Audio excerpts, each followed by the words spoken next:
auditorio, bienvenidos una vez más a una emisión de Última Instancia. El día de hoy, gracias a la editorial Tirant Blanche, podemos tocar un tema muy interesante. El libro se llama La soberanía en el constitucionalismo local mexicano, 1824-1827. Gracias a la editorial Tirant Blanche podemos acercarnos a esta obra, y también, afortunadamente, tenemos el gusto de tener aquí mismo al autor de este libro, al doctor José Barragán Barragán. Bienvenido, doctor. Muchas gracias. Para quienes no conozcan mucho del doctor Barragán Barragán, él es un importante jurista. Cursó sus estudios de carrera en Derecho en la Universidad de Valencia, España, hasta obtener su grado de doctor. Es investigador de carrera en la Universidad Nacional Autónoma de México. Es investigador nacional nivel 3.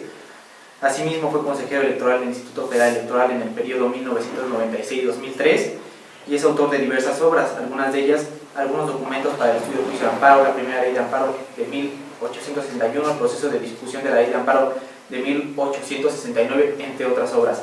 El día de hoy, como les mencionaba, gracias a la editorial Tirant Blanche, vamos a tratar la soberanía en el constitucionalismo local mexicano 1824-1827.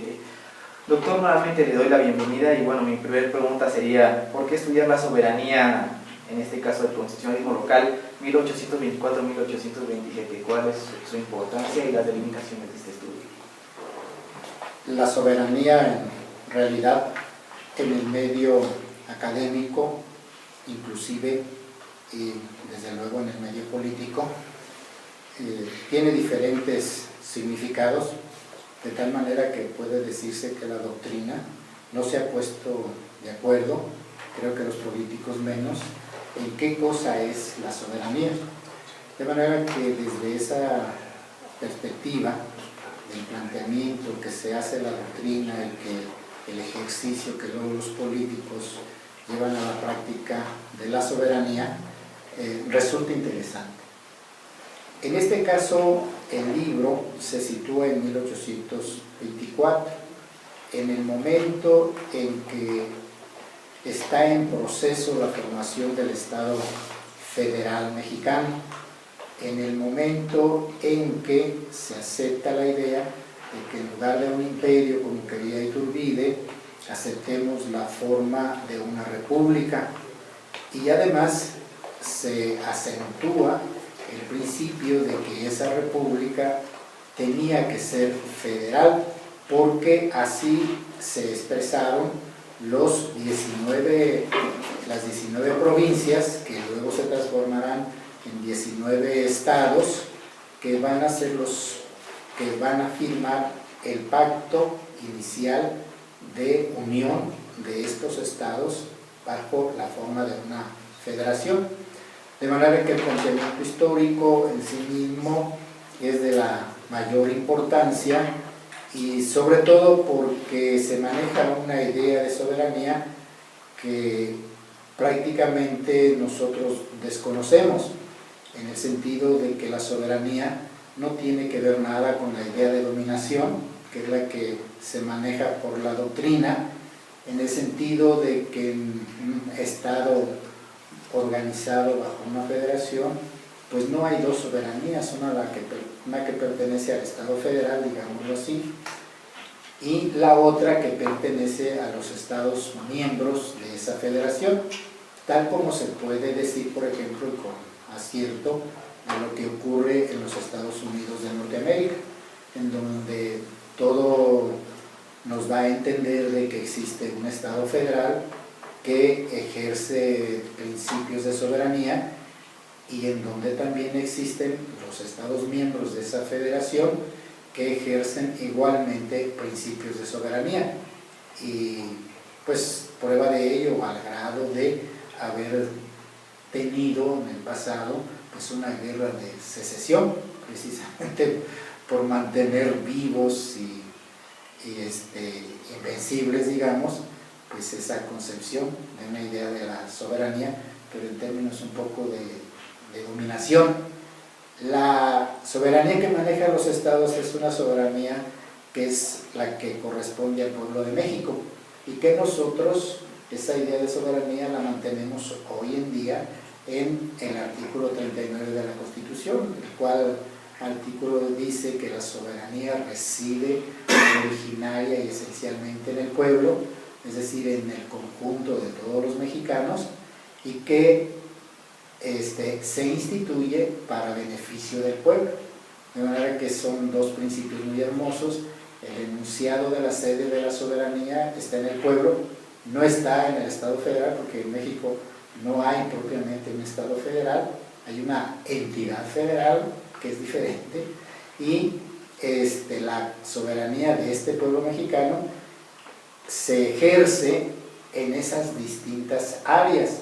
El área federal, a través de los tres poderes, legislativo, ejecutivo y judicial del gobierno federal, y luego en el área estatal, en donde igualmente se ejerce a través de la división, el principio de la división de poderes, en un ejecutivo que es el gobernador, que encarna el gobernador, en un legislativo que encarna el Congreso, llamado Congreso local, y luego en un poder judicial también, igualmente soberano.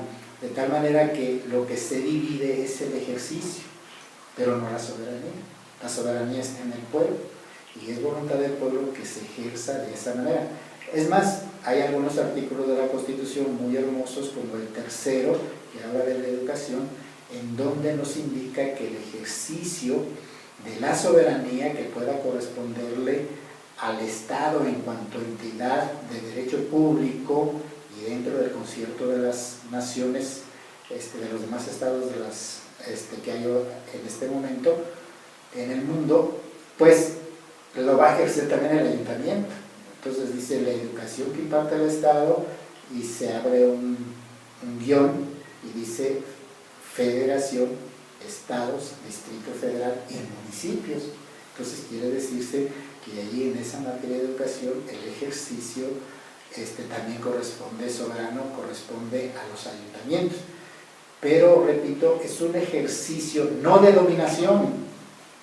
El ayuntamiento no quiere ejercer su dominio sobre nadie. El Estado tampoco debe de tratar de ejercer su dominio sobre otro Estado. Y la federación inclusive tampoco debe de ejercer su idea de dominación sobre nadie. ¿Por qué? Porque no es una idea de dominación, sino de ejercicio de un poder de gobierno interno hacia el interior del municipio, hacia el interior del Estado y por supuesto hacia las áreas federales que en este momento no tienen territorio, sino que se extiende ese ejercicio a todo el país. Y esa sería pues la importancia del tema. Es un tema histórico, pero que tiene una inmensa actualidad en nuestros días, porque muchos de los autores, inclusive ya hay constituciones locales en donde ya no aceptan que el Estado se diga que es libre, independiente y soberano, sino que están cambiando la palabra de soberano por la de autónomo, y es un concepto ajeno a toda nuestra tradición jurídica. Así es, situarnos en 1824 y 1827, ese periodo en que estas constituciones realizan la declaración de que son soberanas, son libres, nos ayuda a entender esta idea abstracta de la soberanía. Asimismo nos va a ayudar también a entender lo que es el federalismo, cómo se da en México y su diferencia con Estados Unidos, que es un tema que usted trata en el libro. Se me hace muy interesante ver esta diferenciación que se hace normalmente entre el sistema federal estadounidense, cómo nació, cómo se creó, y el sistema federal mexicano. No sé si nos puede exponer un poco este tema. Sí, en efecto, es muy frecuente escuchar cuando hablan los maestros o leer en sus libros especializados sobre el tema del federalismo o sobre el tema general del derecho constitucional mexicano. Es muy frecuente leer frases como esta: el federalismo mexicano es una copia del sistema federal norteamericano, y es una mala copia. Algunos de los autores insisten en que es una mala copia, y la palabra calificativa de mala pues está expresando ideas peyorativas que no vienen al caso, porque simplemente se está ignorando lo que es el federalismo mexicano. Dicen, es una mala copia porque ellos, estando separados, se unieron por el federalismo, y nosotros, estando unidos, nos separamos, lo cual es absolutamente falso. Pero luego dicen que también es una mala copia porque en Estados Unidos el sistema federal ayuda y lleva al progreso, al bienestar de toda la nación, y que en cambio en México pareciera que el federalismo se convierte o se ha convertido, tanto históricamente como en este momento actual, en un obstáculo para el desarrollo, para el progreso de nuestras regiones, que son hermosas, que son, digamos, muy características de la geografía mexicana, y que justamente debieran de conducirse por criterios de independencia y de soberanía, es decir, no imponerle un programa que es bueno para Yucatán, pues a Baja California, o que es bueno para Chiapas, imponérselo a cada zonas desérticas de Sonora, ¿no? Y de Sinaloa y todo eso, sino que permitirles el desarrollo regional que realmente se requiere en cada una de estas grandes regiones, o dentro de cada uno de nuestros estados, por expresarlo de esa manera, y que se desarrollen de acuerdo a su propia vocación, es decir, a la participación de la población de esa región, de esos estados, en algunos casos de las culturas étnicas que prevalecen todavía en ellos, permitirles su desarrollo, permitirles la gran participación, pues, para el bienestar de toda la comunidad. De manera que sí se menciona eso, cuando en realidad Estados Unidos tiene su propia historia, como cualquier otro país, como cualquier ser humano, tenemos cada uno de nosotros nuestra propia historia, y México tiene su propia historia, es decir, el proceso de formación de México desde antes del año 1808, que es cuando empieza el movimiento insurgente, por así decirlo, hasta a partir ya del proceso ya de creación de la República Federal Mexicana a través de un documento que se llama Acta Constitutiva de los Estados Unidos Mexicanos del 31 de enero de 1824, está expresándose en términos de su propia historia. O sea, nosotros tenemos a un Iturbide, por ejemplo, que no existe en Estados Unidos, ni podría existir, naturalmente, ¿no? Nosotros tenemos entonces personajes históricos que no existen en ninguna otra parte, nada más en nuestra historia. Por ejemplo, en los países centroamericanos, en el periodo en que Iturbide pretende crear un gran imperio en México, ellos también se unen a esa idea y mandan diputados a los congresos mexicanos, queriendo que entre todos ellos se formara la idea del Gran Anáhuac, que vendría pues casi desde Canadá al norte, Nuevo México, hasta llegar a la frontera con Panamá. Panamá pertenecía ya a otra entidad, como era el Reino de la Nueva Granada, o la Gran Colombia, que va también a seguir su proceso de independencia, y que en ese proceso pues va a surgir ya del núcleo de la Gran Colombia, va a surgir la nacionalidad de los venezolanos, la de los ecuatorianos, la de los bolivianos, etcétera. O sea, que realmente va a permitirse pues un proceso peculiar, histórico, que corresponde a cada una de estas poblaciones o comunidades que tienen vida propia y por lo tanto son sujetos de la historia y no se parecen a nada en el mundo.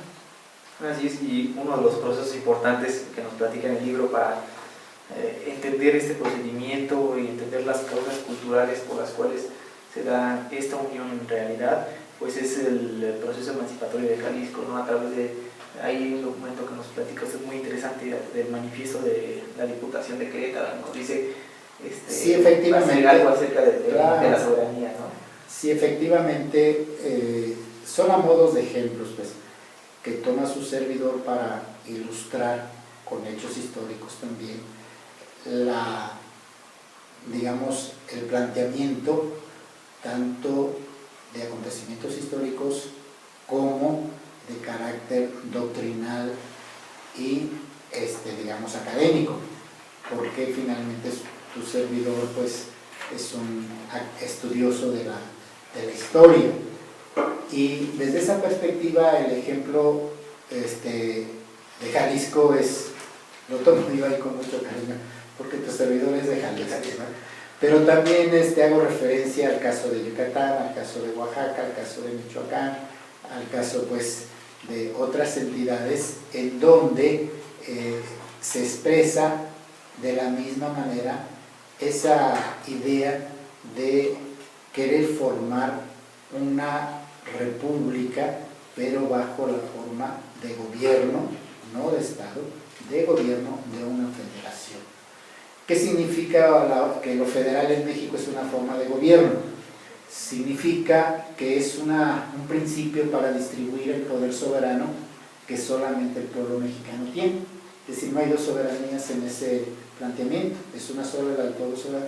Y entonces se emplea lo federal como un principio para distribuir el poder en esas tres grandes áreas: la federal, la local de cada entidad, en ese momento son 19, y hacia el interior de cada estado la municipal, que también quiere mantenerse, digamos, la población municipal quiere mantenerse dentro de ciertas prerrogativas de libertad para organizarse, de libertad para administrar su hacienda pública, con independencia del Estado y con independencia de la Federación, en beneficio pues del propio núcleo municipal, de la propia población municipal. De manera que sí permite pues llegar a estas precisiones que son muy interesantes, de carácter histórico y que están tan bien documentadas.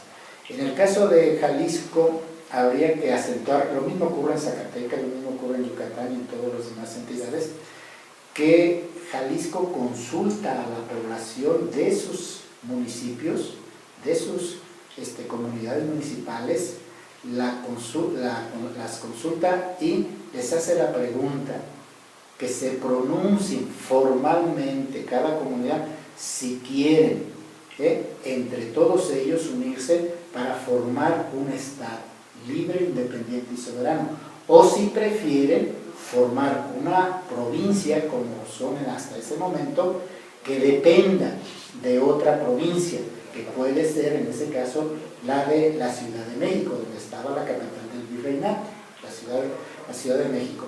Y entonces se da una manifestación muy hermosa, muy curiosa, diría yo, en donde al hacer la consulta, todos los municipios, las poblaciones municipales que ahora pertenecen al estado de Zacatecas, incluido el estado de Aguascalientes, porque antes era un municipio de Zacatecas, dijeron que querían formar un estado libre, independiente y soberano, pero de Jalisco también, porque en ese momento pertenecían a la provincia de la Nueva Galicia.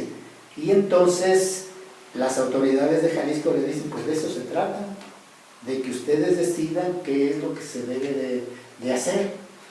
Y el resto de las poblaciones de los ayuntamientos de Jalisco se pronunció, incluido Colima, se pronunció a favor de formar un estado libre, independiente y soberano con el nombre de Jalisco.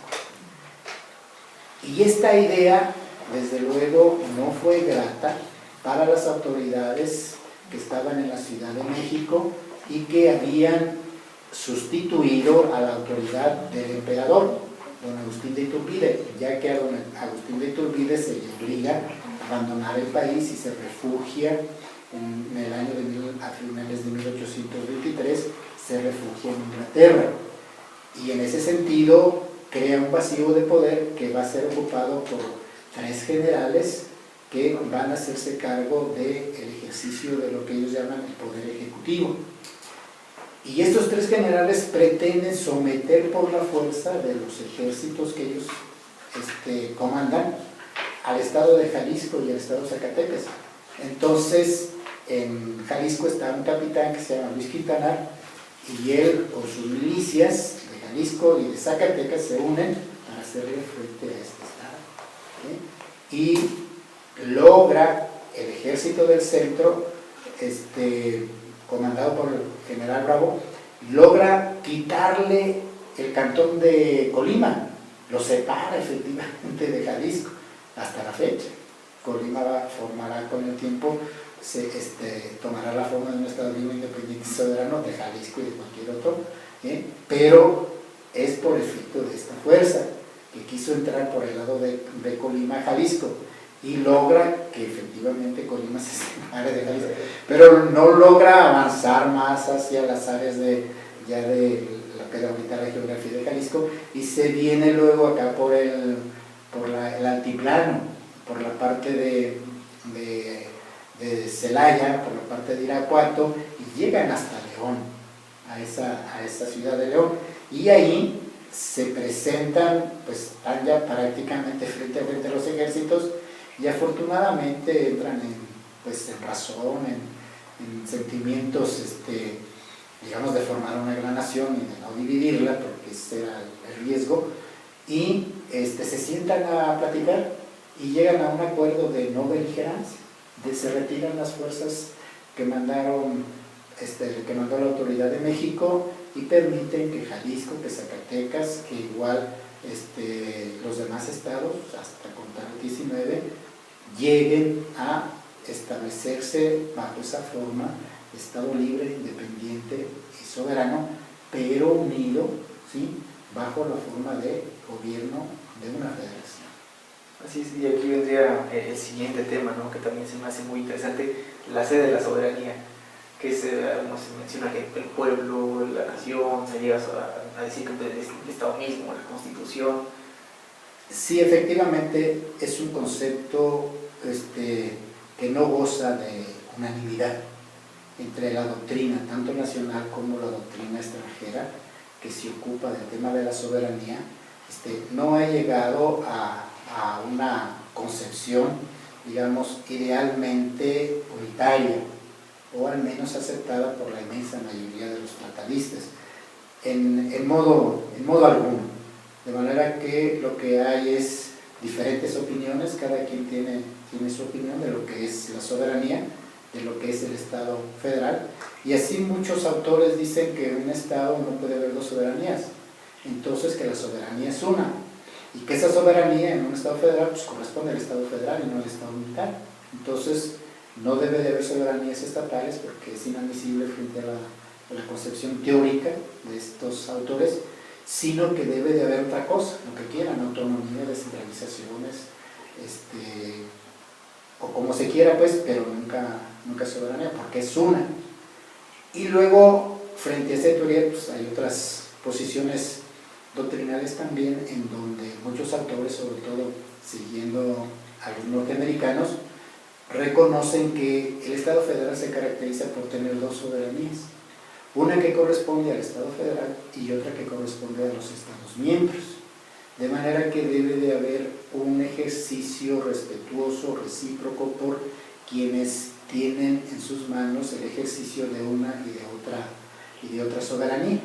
De manera que esa es la teoría, pues, que se le atribuye a Tocqueville, el cual escribió un libro en 1835 en Francia sobre la democracia en Estados Unidos, y él es el primero que menciona esa idea de la cosoberanía, que por cierto también se discute en los congresos mexicanos 11 años antes. Entonces también hay una originalidad ahí en el planteamiento mexicano. En México no existe un Estado federal. ¿Por qué? Porque no tiene población. Nosotros somos mexicanos, no somos federales, ¿o sí? Hay funcionarios federales, sí, pero no hay ¿cómo te diré?, una población federal en ninguna parte de nuestro país. ¿Qué significa? Que la federación no tiene territorio, y para que sea Estado sí se requiere el elemento territorial. España tiene territorio, tiene población, y tiene gobierno, tiene pues los otros elementos que definen al Estado. En Francia también, en Italia también, digamos que en Estados Unidos también, a su modo, pero ahí está. Pero en México no. En México, ¿qué cosa es la federación? Pues nos lo dicen distintos artículos, por ejemplo, el 42. El 42, hablando de cuál es el territorio nacional, nos dice a nosotros: el territorio nacional comprende las siguientes fracciones y enumera 6 fracciones. La primera de ellas dice, a las partes integrantes de la federación. Entonces, las partes que integran a la federación, 32 estados y un distrito federal en este momento, sí tienen territorio. Pero la federación no tiene territorio porque no se menciona en el siguiente artículo, que es el 43, que menciona cuáles son esos 32 estados y el área del distrito federal. Ya no hay territorios, ya, etcétera, ¿no? Entonces, ¿qué cosa es la federación? Es un elemento espiritual que aglutina, ¿sí?, a las partes que integran la federación. Es decir, es una, como decimos desde hace mucho tiempo, en materia jurídica o en el ámbito del derecho, es una ficción del derecho, ¿sí? Es una ficción del derecho, es una creación, ¿eh?, de una voluntad política que efectivamente se da en este año de 1824, el 31 de enero, con la firma de lo que se llama precisamente así, Acta Constitutiva de los Estados Unidos Mexicanos, y que firman los representantes de esos 19 estados que ya están constituidos en esa fecha. Ahora quizás voy a hacer un cambio drástico aquí. También lo menciona el libro una idea interesante que a mí en lo particular me gustó, el objeto de la soberanía, cómo lo marcaban, y uno de los objetivos específicamente, la felicidad de la nación. Claro, es una expresión histórica que habla por sí sola, se explica por sí sola. ¿Qué cosa es la felicidad?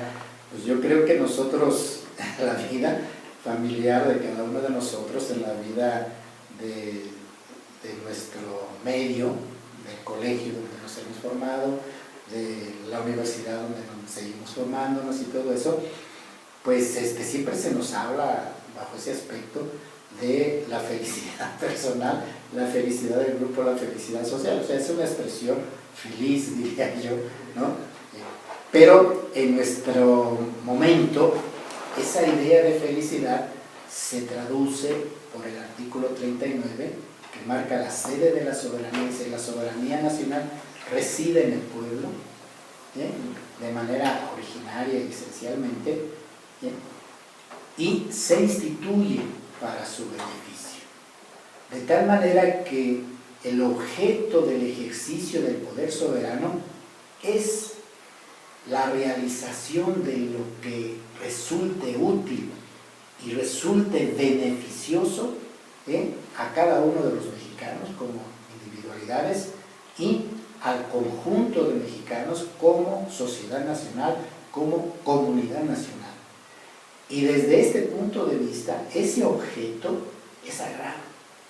Es lo más sagrado que puede tener nuestra Constitución en términos de organización política, en términos de expresiones jurídicas y en términos inclusive de derechos humanos. De tal manera que obliga a todas y a cada una de las autoridades, o a todos y a cada uno de los servidores públicos, que es como se les menciona en el artículo 108 de la Constitución, a que procuren que todos sus actos redunden en beneficio, en utilidad, ¿sí?, de los mexicanos. De tal manera que aquel acto que cause perjuicio, que cause daño a un mexicano, a una comunidad, o que sea un obstáculo para llegar a esa felicidad individual y colectiva, se transforma en un ataque a la moral pública constitucional de los mexicanos. La moral pública constitucional es esa. No hay que confundirla con una moral que pueda estar llena de contenido religioso, que es muy respetable, y que cada uno de nosotros dentro de su ámbito religioso debe de guardar y de respetar. No hay que confundirlo con esa moral de carácter público constitucional que obliga absolutamente de una manera ineludible el que todos los actos, sin excepción, tengan que ser o llevar esa misión de crear utilidad, de ser benéficos, de ser útiles para los mexicanos. Y aquel acto que dañe, te lo voy a decir en términos del artículo 16, que moleste. Acuérdate que el 16 dice que nadie puede ser molestado en su persona, en sus bienes, en su domicilio, papeles, etcétera, etcétera. Entonces, la molestia es ya un ataque a ese objeto de la soberanía, ¿eh? Y como tal, es un acto ilícito, ¿ya?, que debe de ser sancionado. Y bueno, pues ahí tenemos nosotros el planteamiento de un programa de desarrollo social, de desarrollo comunitario, económico, etcétera, pues muy interesante y de la mayor importancia. Ahora, ¿qué importancia tendría una determinación de la soberanía, como ustedes nos mencionan, en relación con la representación, ¿no?, de nuestros representantes populares y esa delegación de facultades que hace la Constitución? Bueno, tú estás tocando el tema más difícil de todos, porque nuestra democracia, la que tenemos ahora, la que practicamos ahora, se nos está desmoronando y se nos está escurriendo como el agua de las manos, a tal grado de que ya no tenemos ni democracia ni Estado de Derecho. La democracia no puede ya ejercerse de manera directa por una comunidad, por un pueblo. No puede ejercerse por un ayuntamiento, como se declara a partir de 1808, el Ayuntamiento de la Ciudad de México, que reasume el ejercicio de la soberanía y lo ejerce a través de cabildos abiertos, es decir, en presencia de los miembros del ayuntamiento, los regidores, etcétera, y en presencia del pueblo que se une a estas autoridades para discutir lo que se debe de hacer en términos de ejercicio soberano, sino que se hace ya a través de una representación, y esa democracia exige que la representación sea genuina. Quiero decirte que en este momento ningún partido, aisladamente considerado, ni todos juntos, representan en absoluto a la comunidad nacional. Ninguno, ni todos juntos. Entonces hay ahí ya una gran deficiencia en la puesta en práctica de estos principios de nuestra democracia. Pero por el otro lado, la democracia es una cosa tan sencilla como que es el gobierno de las mayorías. Y estamos viendo nosotros que en México las minorías tienen el derecho de cuestionar lo que hacen las mayorías y quieren imponer a toda costa sus propios, pues no sé, su propia soberanía, o el ejercicio de la soberanía, porque la quieren imponer a todos los demás.